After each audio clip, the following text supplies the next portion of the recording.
nation stands at the edge of the water with nowhere left to run. Behind them, the fastest army on earth is closing in. Ahead of them, a sea with no bridge, no boat, and no way across. In a few moments, one man will lift his hand toward the waves, and history will never be the same. This is the story of a broken people who walked out of slavery, a king who refused to let them go, and a miracle so vast that it still echoes through the ages. Chariots will thunder across desert sand. A shepherd will face the most powerful ruler alive. And a sea will do something no sea has ever done before. Stay with us because what happens next has been told for over 3,000 years, and by the end you will understand why. If you enjoy powerful biblical stories brought to life with cinematic storytelling, make sure to subscribe, like, comment, and share to support Arkstone Bible and join us for more unforgettable journeys through Scripture. Centuries before this moment on the shore, a family of 70 people arrived in Egypt seeking food during a famine. They were welcomed. They were given land. And for a time they prospered. But prosperity has a way of becoming a threat in the eyes of those who fear losing power. Generations passed, and the descendants of that family grew into a nation within a nation. A new king rose to the throne of Egypt, one who felt no debt to the past. He looked at the Israelites no longer as guests but as a danger. Their numbers frightened him. Their strength unsettled him. So he made a decision that would set the stage for everything to come. He enslaved them. Bricks were made from mud and straw under a merciless sun. Backs were bent under impossible quotas. Children were born into chains before they ever took their first steps. For 400 years, the cries of an enslaved people rose into the Egyptian sky, and it seemed as though no one was listening. But someone was. In the middle of this suffering, a baby was born to a Hebrew mother, at a time when Pharaoh had ordered every Hebrew infant son to be killed. To save her child, she placed him in a basket and set him adrift on the Nile River, trusting his life to the current and to God. The basket drifted into the hands of Pharaoh's own daughter, who found the child and chose to raise him as her own. His name was Moses. And he grew up walking between two worlds, a prince of Egypt by upbringing, but a son of slaves by blood. That tension would define the rest of his life. One day, witnessing an Egyptian brutally beating a Hebrew slave, something inside Moses broke. In a moment of fury, he killed the man. Fear gripped him instantly.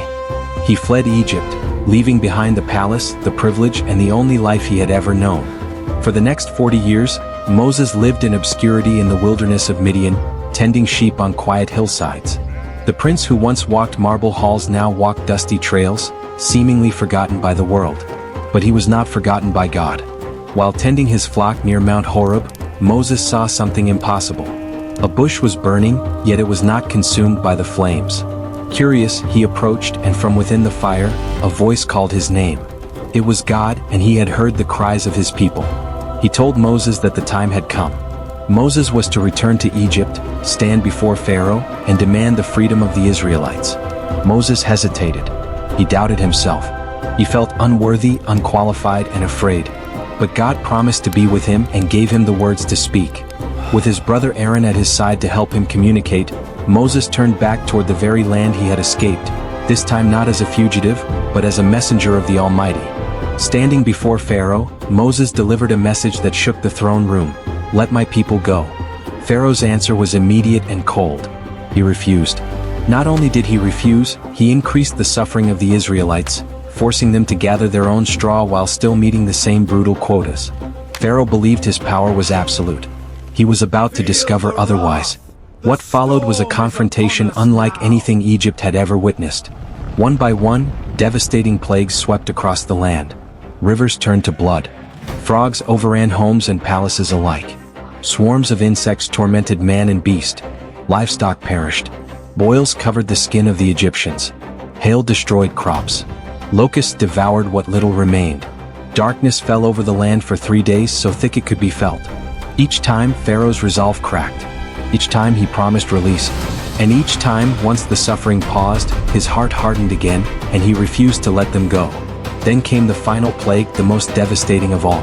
In a single night, the firstborn of every Egyptian household would fall, from the son of Pharaoh himself to the lowest servant. To protect his people, God instructed the Israelites to mark their doorframes with the blood of a lamb.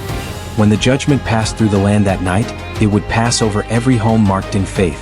That night became known as Passover, a night of grief for Egypt and deliverance for Israel. By morning, Pharaoh's own household lay in mourning. Broken and desperate, He summoned Moses in the middle of the night and gave the order the Israelites had waited 400 years to hear. Go, live. Take everything and go. The Israelites moved quickly, gathering what they could, unleavened bread still warm from the fire, tucked under their arms as they walked into the unknown.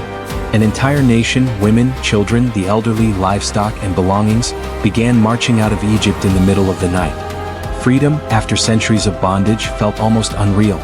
God led them not by a hidden path, but by a visible sign, a pillar of cloud during the day and a pillar of fire by night, guiding their every step through the wilderness. But in Egypt, grief was turning into rage. Pharaoh's advisors reminded him of what he had just lost: his workforce, his slaves, his control. The anger that had briefly broken now hardened once more. Pharaoh assembled his elite chariot forces, the most feared military unit in the ancient world, and gave the command to pursue. 600 of Egypt's finest chariots thundered across the desert, dust rising behind them like a storm, closing the distance toward the fleeing Israelites with terrifying speed. The Israelites, camped near the shore of the Red Sea, looked back and saw the horizon fill with dust and steel. Panic spread instantly through the camp. Ahead of them lay a vast, impassable sea. Behind them, an army bent on their destruction. There was no path forward and no path back. Fear turned to despair. Voices rose in the camp, some crying out, others blaming Moses for leading them into a trap. Had they escaped slavery only to die on this shore? It seemed as though the story was about to end in tragedy. But Moses did not run. He did not panic. He turned to the people and spoke words that would define the moment. Do not be afraid. Stand firm. Watch what is about to happen. Then Moses lifted his staff over the sea, exactly as God had instructed. And the impossible began. A powerful wind swept in from the east, blowing through the night with tremendous force. The waters of the Red Sea began to move, not crashing or receding gradually, but dividing.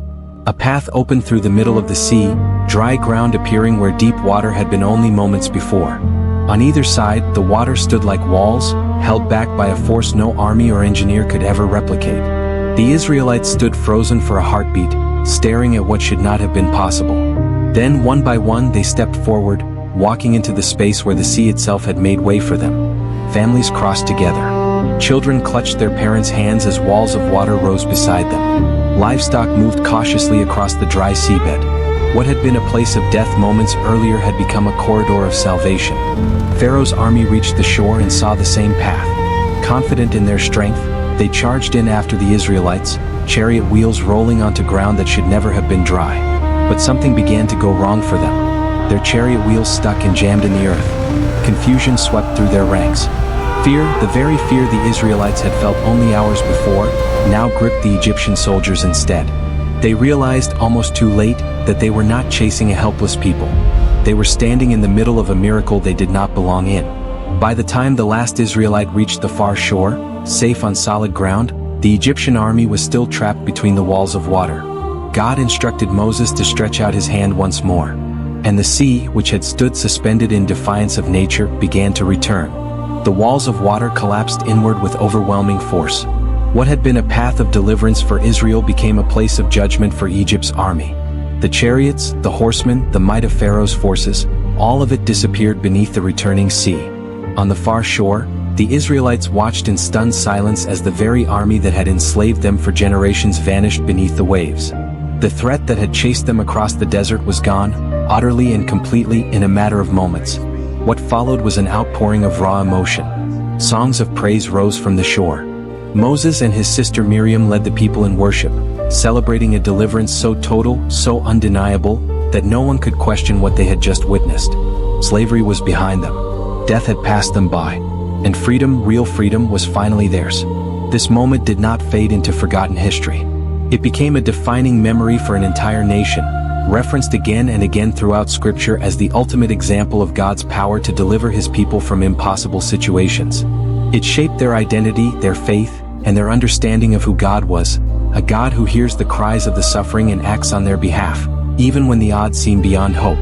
For those who study this account today, it stands as one of the most extraordinary moments recorded in the Bible, a moment where nature itself bent to make a way where none existed. Scholars and believers alike continue to reflect on its meaning, but the heart of the story has never changed. A people trapped between despair and destruction were given a path they could not have made for themselves.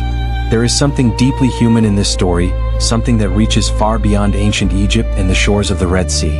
Every person at some point faces their own version of that moment, an obstacle that feels impossible, a threat closing in from behind, and no visible way forward. The story of the parting sea speaks to that universal fear, and to the possibility that deliverance can come from places we never expected. Moses did not part the sea through his own strength. He simply chose to stand, to trust, and to obey, even when the outcome was uncertain. That choice, made in a moment of complete vulnerability, became the doorway through which an entire nation walked into freedom. The waters that once divided in fear now closed in triumph. The chains that once bound a people now lay broken behind them. And on the far shore of the Red Sea, a nation that had known nothing but bondage took its first free steps into an uncertain but open future. Some stories fade with time. This one never has. Because some deliverances are too great to be forgotten. If you enjoy the video, like, comment, and subscribe to Arkstone Bible. To follow for more.